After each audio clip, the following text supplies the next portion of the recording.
नमस्कार, मैं हूँ राजीव और मेरे साथ आज जुड़ रहे हैं सिद्धार्थ रस्तोगी जी, कैपिटल मार्केट और बिहेवियरल फाइनेंस के एक्सपर्ट हैं और साथ ही जानी-मानी फर्म एम्बेट एसेट मैनेजमेंट के चीफ ऑपरेटिंग ऑफिसर। सिद्धार्थ, बहुत स्वागत है आपका।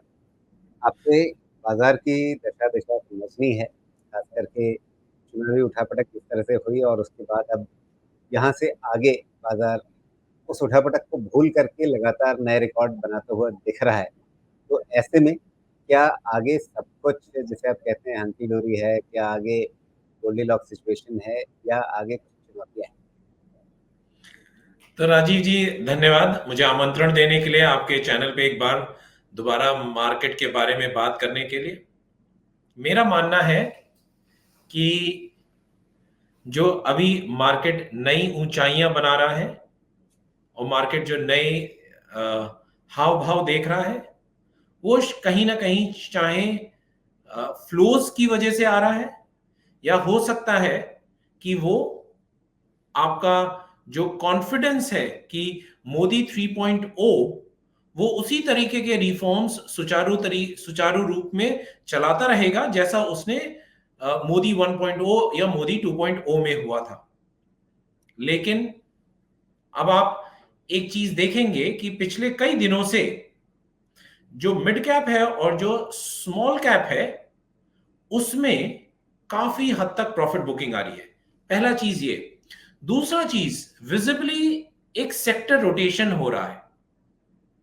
पहले हम देख रहे थे कि PSUs, defence, government companies, capital goods, infrastructure oriented companies, इन सब में एक तरफा तेजी थी। अब हम क्या देख रहे हैं? Sector rotation. हमने कुछ ही दिन पूर्व देखा कि केमिकल्स में जबरदस्त तेजी थी, आईटी में काफी तेजी थी। तो होगा क्या, जिन भी सेक्टर्स ने हमें इस पूरे मार्केट की स्थिति को दो पार्ट्स में डिवाइड करना पड़ेगा। एक है निफ्टी या इंडाइसेस, निफ्टी सेंसेक्स इंडाइसेस, और दूसरा है ब्रॉड बेस्ड मार्केट। अभी हमने देखा कि जो पिछले 12 महीने से 18 महीने के बीच में अत्यधिक रिटर्न जो बना, शायद अर्निंग से नहीं आया। अर्निंग का मतलब है कि आपका जो शुद्ध मुनाफा होता है उसके ग्रोथ की वजह से बहुत ज्यादा रिटर्न नहीं आया। अगर मैं उसका बाइफर्केशन करूं तो मात्र 30 से 35%, मैं रिपीट कर रहा हूं, 30 से 35% जो रिटर्न आया है बाजार का, स्पेशली जो मध्यांतर और जो छोटी कंपनियां हैं उनमें 30 से 35% रिटर्न सिर्फ अर्निंग्स की वजह से आया है।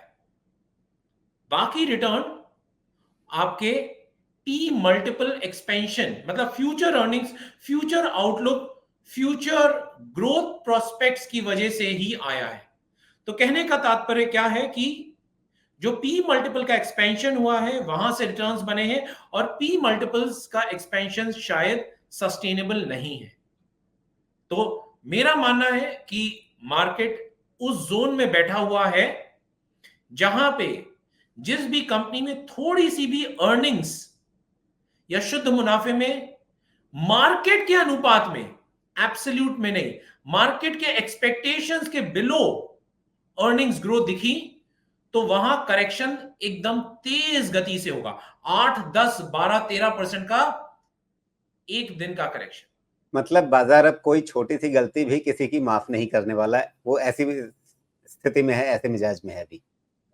एकदम राजीव जी, आपने एकदम उपयुक्त कहा कि मार्केट इज फुल्ली प्राइस्ड, और यहां पे सिर्फ जो अर्निंग्स होंगी वही डिटरमिन करेंगी। यहां से पी री रेटिंग का बहुत ज्यादा बहुत ज्यादा स्कोप नहीं दिख रहा। लेकिन जो आपने पीई एक्सपेंशन की बात की यानी प्राइस अर्निंग मल्टीपल सामान्य भाषा में कहें तो जो शेयर की कीमत है उसके मुकाबले शेयर जो कमा रहा है, मतलब कंपनी जो कमा रही है हर शेयर पर उसका सीधा-सीधा अनुपात है। तो अब क्या ये जो पीई मल्टीपल हम कहते हैं, क्या ये अपने हिस्टोरिकल एवरेजेज़ से काफ़ी ऊपर जा चुके हैं या हिस्टोरिकल एवरेजेज़ पर ही हैं? काफ़ी लोग कहते हैं कि नहीं ठीक है बेशक ठीक है हमारे शेयर के भाव बढ़े हैं हम मतलब बाज़ार के भाव बढ़े हैं लेकिन जो हिस्टोरिकल एवरेजेज हैं उससे हम बहुत दूर नहीं गए हैं। तो अगर अगर आप मिड और स्मॉल कैप की, लार्ज कैप, अगर मैं उसमें निफ्टी की बात करूं तो शायद आप ठीक कह रहे हैं। और निफ्टी की भी बात अगर करूं मैं, तो FY25 अर्निंग्स या FY26 की अर्निंग्स, जहां पे निफ्टी का अर्निंग्स का एक्सपेक्टेशन है 15 से 18% का, वहां पे लोगों का जो अनुमान है शायद ठीक है, क्योंकि हम जो 1 ईयर फॉरवर्ड पी मल्टीपल पे चल रहे हैं वो कहीं ना कहीं 21 साढ़े 21 के अराउंड चल रहे हैं। लेकिन याद रखिए कि उसके लिए हमको 15 से 16% की निफ्टी अर्निंग्स ग्रोथ चाहिए। वो आ पाएगी? One can't say. अगर आप निफ्टी का अर्निंग्स बहुत लंबे समय के लिए देखें, 2010 से 2020 तक के बीच में, तो वो सिंगल डिजिट में था। कोविड के बाद ही, मतलब FY22, FY23, FY24 में ही वो डबल डिजिट में मूव किया। 1-2 साल के लिए वो 13-14% पे आया। लास्ट ईयर वापस वो गिर करके हाई डबल डिजिट में आ गया था, सॉरी लो डबल डिजिट में आ गया था। तो कहने का तात्पर्य क्या है कि अगर आप अर्न, तो ये तो बड़ा सिंपल सा मैथ है, अगर अर्निंग्स ज्यादा बढ़ेगी तो आपका ऑटोमेटिकली, अर्निंग्स बढ़ने से आपका पी मल्टीपल ऑटोमेटिकली कम हो जाएगा। लेकिन क्या वो उतनी अर्निंग्स बढ़ेंगी? अगर नहीं बढ़ी तो आपका पी मल्टीपल ऑटोमेटिकली महंगा दिखता रहेगा। ये हुआ लार्ज कैप के लिए। मिड और स्मॉल कैप की अगर हम बात करें तो निश्चित ही वो हिस्टोरिकल हाई पर हैं और अपने प्रीवियस मीडियन से कम नहीं तो 25 से 30% प्रीमियम पे चल रहे हैं। मतलब ये कि एक रिस्क जोन अभी बाजार के सामने आकर खड़ा हो गया है। एकदम। आप यहां से, जैसा आपने कहा, रिस्क ज्यादा है, रिटर्न थोड़ा न्यूनतम बनने की आशंका है। एक बात याद रखिए कि मार्केट कभी भी 36 महीने 48 महीने में 12 से 14 महीने ही पैसा कमाता है। उसके बाद टाइम वाइज करेक्शन या प्राइस वाइज करेक्शन होती है। टाइम वाइज करेक्शन या प्राइस वाइज करेक्शन। अगर बहुत ज्यादा प्राइस वाइज करेक्शन नहीं भी हुई तो हमें टाइम वाइज करेक्शन देखने को मिलेगी। और फिर जो मैंने कहा कि सेक्टर रोटेशन शुरू होगा, तो जो सेक्टर्स पिछले रैली में पार्टिसिपेट नहीं किया, जैसे प्राइवेट सेक्टर बैंक्स ने बहुत रैली में पार्टिसिपेट नहीं किया, आपका कंज्यूमर बिजनेसेस ने बहुत ज्यादा पार्टिसिपेट नहीं किया, आईटी ने पार्टिसिपेट नहीं किया, केमिकल्स ने पार्टिसिपेट नहीं किया, कमोडिटीज ने पार्टिसिपेट नहीं किया, क्या वो सेक्टर्स की अब तेजी आएगी? शायद। तो मेरे कहने का तात्पर्य क्या है, हमें सेंसेक्स या निफ्टी कहीं पर भी दिखे, लेकिन जो ब्रॉडर मार्केट्स है वहां पे सेक्टर रोटेशन दिखना ऑलरेडी शुरू हो गया है। और आपका जो हाई बीटा नेम्स है वहां से शिफ्ट टुवर्ड सेफ्टी, ये एक दौर ऑलरेडी चलना शुरू हो गया है।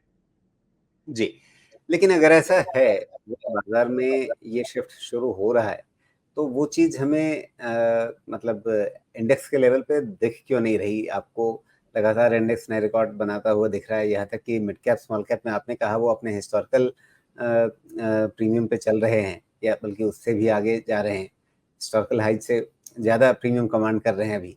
तो वहाँ पे हमें कोई नरमी तो ऐसे चार्ट्स पे देखने को नहीं मिल रही, वहाँ पे भी लगातार हमें नए रिकॉर्ड बनते हुए दिख रहे हैं। क्योंकि हो क्या रहा है, जो भी, जैसा मैंने बताया, आप इंडाइसेस को देख रहे हैं, इंडाइसेस में मिक्स होता है। तो जिन भी सेक्टर्स में जबरदस्त तेजी ऑलरेडी आ चुकी है वहां पे प्राइस वाइज करेक्शन नहीं हो रहा, वहां पे वो सेक्टर्स थम गए हैं। जो नए सेक्टर्स, जो सेक्टर्स नहीं चले हैं वो चलना शुरू हो रहे हैं, इसीलिए इंडाइसेस नई हाई बना रहा है।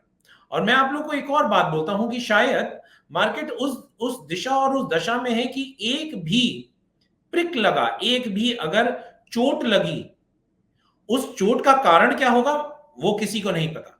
हमने उस दिन देखा था जब 4 जून को मार्केट गिरा था, शायद मार्केट को जो आंकड़े दिख रहे थे वो 240 के ही भाजपा के दिख रहे थे, 235 से 245 के भाजपा के दिख रहे थे।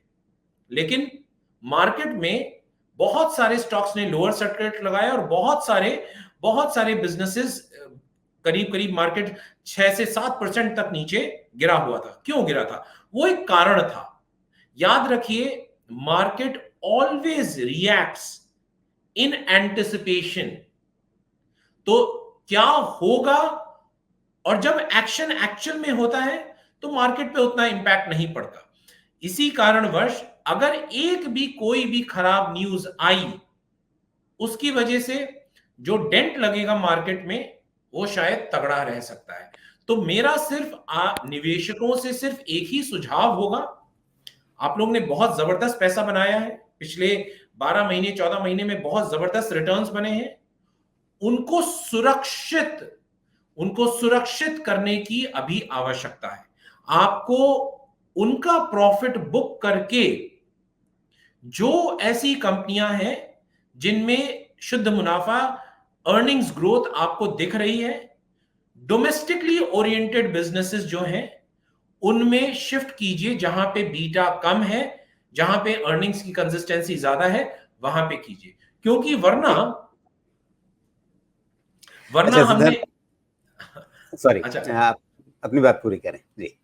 हाँ, वरना हमने देखा था कि 2017 के बाद 18 और 19 में जो चोट लगी थी वो बहुत जबरदस्त लगी। 17 में सबने पैसे बनाए, जिसने भी 17 अंत तक अपनी प्रॉफिट नहीं टेबल से उठा ली, 18 19 में उनको शायद समय नहीं मिला। जी।